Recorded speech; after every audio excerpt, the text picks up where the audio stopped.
What is going on, everybody? It's Alex coming back here with another video. Today, we are doing my offensive line rankings. A little bit too early, but like kind of mid senior week, senior bowl week rankings for the offensive line for the 2021 NFL draft. If you guys are new, drop a like, comment, subscribe. You know all that jazz. Without further ado, let's get into this video. Don't want to be doing too much of an intro, but keep your eyes out because this coming up week, obviously we got the Super Bowl, Senior Bowl. We got a shit ton of stuff going on.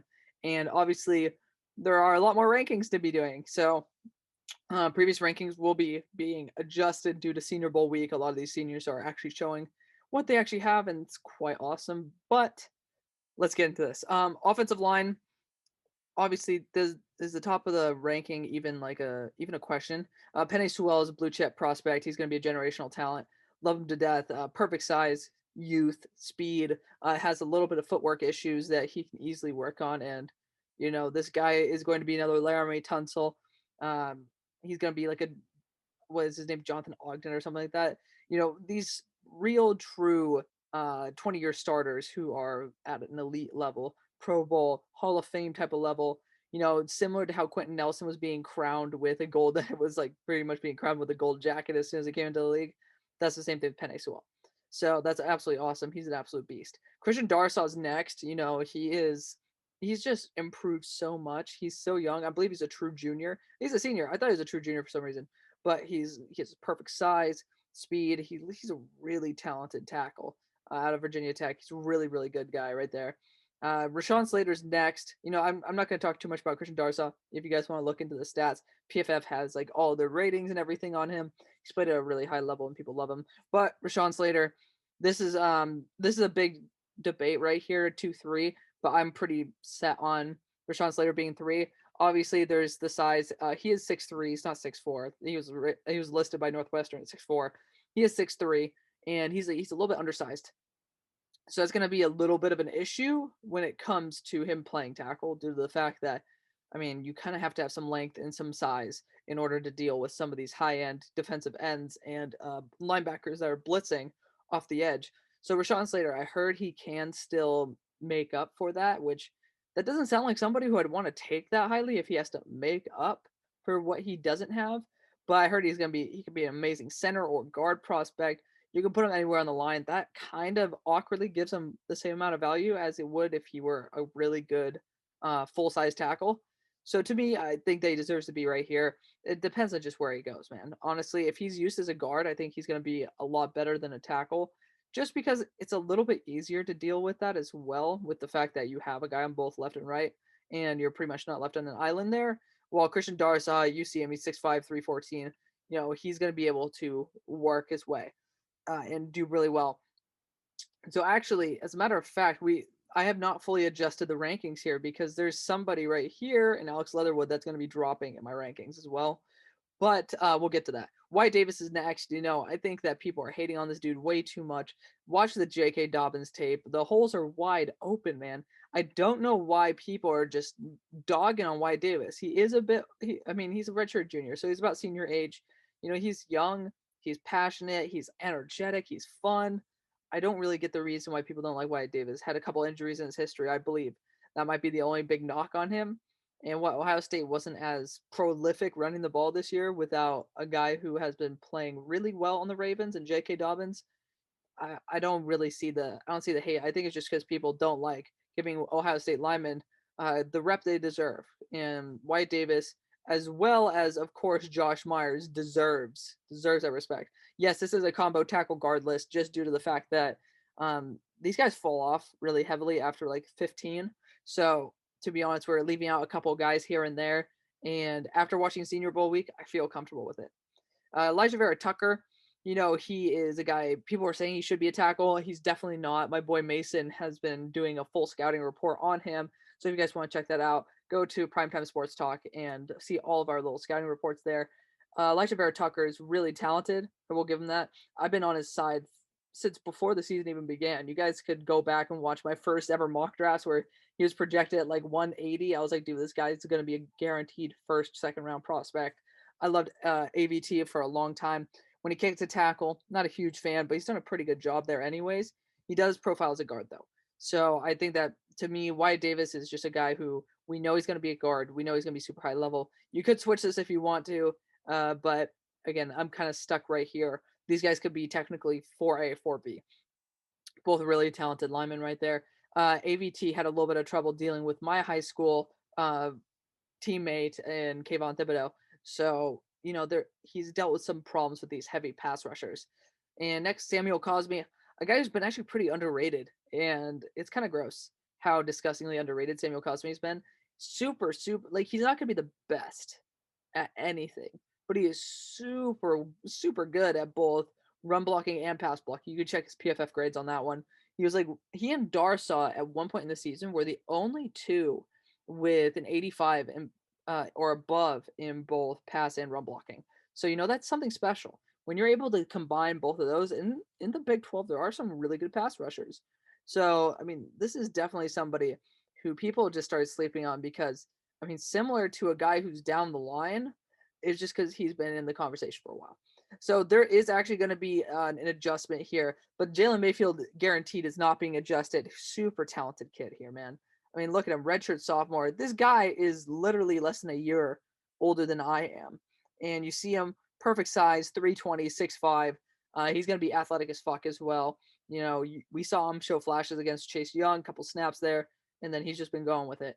Should be a first-round prospect. If he falls to the second, it's going to be wonderful. I think the Steelers should honestly take him. That's the latest that he should be, just due to the fact that the Steelers should be rebuilding. Realistically, we have a shit ton of talent, but we need to get that quarterback in, and our pick this year is not the right one. So I think that we should get the tackle talent and be able to develop him over a year. Big Ben tries to come back and deals with his cap issue. We could have a real young prospect who's developing into a true starter for the next 10 years. I love Jalen Mayfield. I love his promise. Next pick is not going to be Liam Eichelberger here. We're going to adjust the camera a little bit. It's not going to be Alex Leatherwood. It is probably going to be Liam Eichelberger. Alex Leatherwood, I'm going to be calling this right now. He's dropping down to 13th spot and everybody else is moving up. So we'll talk about Alex Leatherwood when that time comes. But bottom line, Alex Leatherwood, you guys need to watch his Senior Bowl tape. It's embarrassing. He got totally embarrassed by every single player he went up against. And these are college pass rushers. He looked really bad. Like really bad. I'm very concerned for Alex Leatherwood. And I don't know why. I don't know why the hell he just started becoming ass now. But he's been playing at a very high level for a very long time. I think he should probably transition to guard. He looked really bad on an island. So, yeah, like I said, he's dropping below Tevin Jenkins for me. Landon Dickerson. He might even drop below Landon Dickerson. So, right now, he's at 13/14 position. Liam Eichelberger is next, though. Notre Dame offensive tackles played really well for a very long time. Hadn't let up a sack in 2 years. Notre Dame plays some very high-level teams, and Eichelberger is playing at a very high level on that team. He's the best lineman on there. We already know how good Notre Dame lineman could be. Obviously, I don't know if he's going to be as good as Mike McGlinchey, who has still ran into problems in the NFL, but I know one thing, he could probably run block very well. So I think that's going to be wonderful if he goes to a team like the Bills. The Bills could probably use him really well there, and he could just work in with the rest of the offensive line and improve that run game. Next, Trey Smith. I'm arguing possibly sending him down the list a little bit, even Creed Humphrey. I might be moving Josh Myers and Tevin Jenkins up. Obviously, a little bit unprofessional to be doing this on the fly, but Trey Smith looked a little bit vulnerable, but he had some really good reps in there as well. So he's kind of hit or miss, but I'm telling you, he is a mauler. And I assume that if it's not just one-on-ones, he's going to be able to do really well. He does have a very high football IQ, former, I believe, #1 prospect in the nation. For offensive line. Trey Smith's an absolute stud, guys. There's no doubt about it. He's a wonderful, wonderful offensive lineman.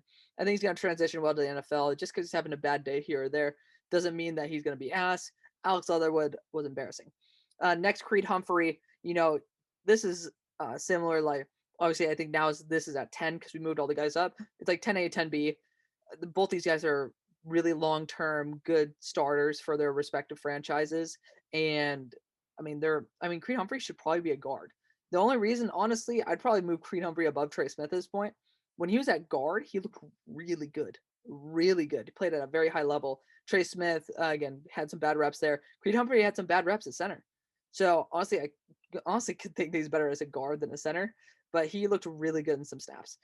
Josh Myers, again, same situation as Wyatt Davis, but we all know Josh Myers is not as good as Wyatt Davis. Next, Tevin Jenkins, a guy similar to Liam Eichelberger, hadn't let up a sack in 2 years, opted out after a couple games this year, and actually Oklahoma State played a lot worse, I believe, when he wasn't in.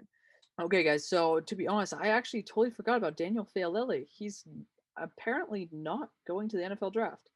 I think that's a smart move, given the fact that, to be honest, he has been falling a little bit. He needs to get more into shape, all that stuff. It is quite surprising that he's not going to the NFL draft, given the fact that he has a lot of potential. Again, I think that's honestly, it's a 50-50 move. You still got guys like Mohamed Ibrahim returning, and that's fine. I think that Tanner Morgan should return. I don't know if he is, but I think that maybe it wasn't a bad decision, especially since he opted out this year. But Tevin Jenkins, really talented guy. Landon Dickerson's the next guy. Of course, we can talk about Alex Leatherwood now. I'll put him above Landon Dickerson. Alex Leatherwood was a number one guard, arguably in the nation. Switched to tackle, still played at a very high level. And of course, idiots in college like to drift around the parking lot. But Alex Leatherwood has shown that he can't handle it against some very pretty day two pass rushers like Quincy Roche, who's making a good name for himself. He could be sneaky into the top of the second with how well he's been playing, but he got abused by multiple different edges in the Senior Bowl practices, and that's very scary. So I think he profiles as a guard. That's going to kick him down a little bit in the rankings, just because I don't think he's going to be as good as a center or guard like Josh Myers and Creed Humphrey here. But Landon Dickerson, a guy who's super high character, I believe he came over from another school as well to I don't know what school he came from, but he came over from another school to Alabama, and he's been playing at a very high level. He is older as well, but he's really, really talented. Don't know how the hell he came back after like 3 weeks from an ACL reconstruction, but cheers to him. Next, Walker Little. He's been up in the rankings since we've even heard of him going into college. Excellent tackle. He's going to be somebody in the day 2, day 3 territory that probably is going to make a huge, huge difference. This next pick is not Blake. This next guy is not Blake Prohl, but it is Deontay Smith out of Eastern Carolina. I don't know why he's not in the ranking list, but I've been watching this guy in every single rep that he takes at the Senior Bowl, and wow, he is something special, guys. Yeah, I put him above the likes of Deonte Brown. That's how good he's been playing. Both guard and tackle. He's played their left tackle for a very long time, but he's playing really well. Like, just bullied Patrick Jones, bullying all of these guys. Quincy Roche was successful against all these other players that I mentioned before in the Senior Bowl, not against Deontay Smith. So there's something special here. The more I watch him, he might be moving up this list as well. But Deontay Smith is special. He put on 20 pounds as well and looks just as athletic, if not more. That's a big plus. He could be moving up draft boards really quickly. Next, Deonte Brown. Again, similar story to Landon Dickerson. Alex Leatherwood, just been playing at a very high level for a very long time. On an island, he didn't look that great. And I'm starting to wonder if, hey, maybe guys who are like 75 overall in Madden altogether might look like they're 85s when in fact it's like they're just working together to make themselves look good. Like the idea that people look better in a friend group. I think that's kind of what they're doing together. It's an offensive line. Jackson Carman's next. He made some really stupid mistakes. Like, he's made some very questionable errors in reading blitz packages and stuff. That's a huge, huge red flag. And you've seen Trevor Lawrence just have to deal with subpar offensive linemen for a while. He should be a day 2, if not early day 3 pick. But again, I'm a little bit concerned with what's in between the ears of Jackson Carman, also known as his IQ. Next, Brady Christian playing at a super high level. Again, only problem, hasn't really played against very good competition. And again, he's just playing really, really well. We don't know if he's going to be able to transition to actually good talent. Zarius Hutchinson, a guy who, this is the athletic freak of all freaks. Apparently, one of you guys told me he could like squat and bench 3 times his weight, which is absolutely insane. But that is the pure raw talent to be able to go to a team that is either in win now or rebuild mode, whichever one you want to go to. Perfect guy for a team to pick as long as they don't need him.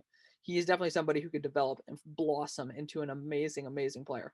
Next is Dylan Redunds. I'm pretty low on Dylan just because I've seen some snaps by him. It doesn't look that great. It's just nothing that is really popping off on tape to me. And he's played against really shitty competition. Played pretty damn well against shitty competition, but again, if we're going to knock Brady Christensen for that, Brady Christensen's been doing it against a lot better talent than Dylan Redunds. and it's in a very run-heavy scheme. I'm pretty sure that Trey Lance has passed more than 15 times, the same amount of times as he's passed for less than 10.